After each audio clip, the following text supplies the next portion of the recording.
After 2 years of canceled events and virtual gatherings, Comic-Cons are returning to venues across the country.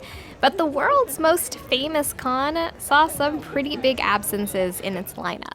This is one of the biggest crowds I've been in a while, but it's still not as crowded as the San Diego Comic-Con I went to in 2019.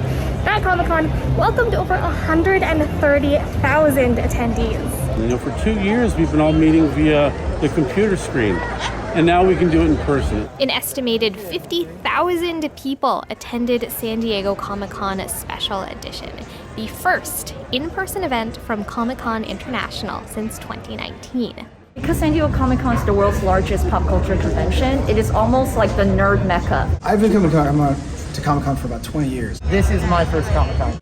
But missing at the convention were some of the biggest corporate voices in pop culture.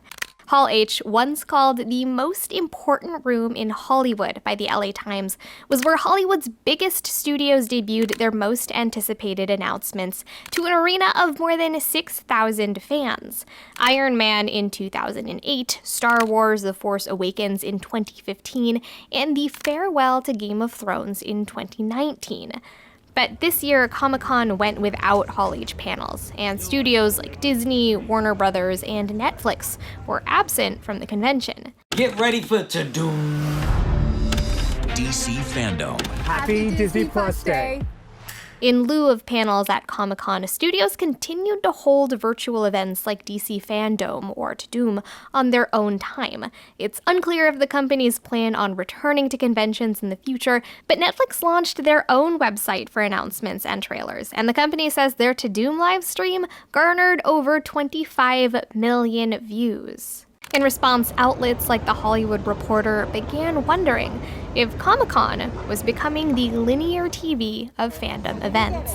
But does that matter to the fans still gathered in San Diego? While it might feel a little bit different, it doesn't really matter because everybody will find something that they love and then they will come here. For longtime attendees, San Diego Comic-Con minus Hollywood was a welcome return to the years when film and TV franchises didn't dominate the event. Comic-Con, it continually evolves. You know, we are not the same show we were, 10 years ago. I asked my buddy if he wanted me to bring back something. He goes, could you bring back Comic-Con from 2007, 2008? Walking around the exhibit halls and sitting through the panels, it's easy to forget the absence of Hollywood.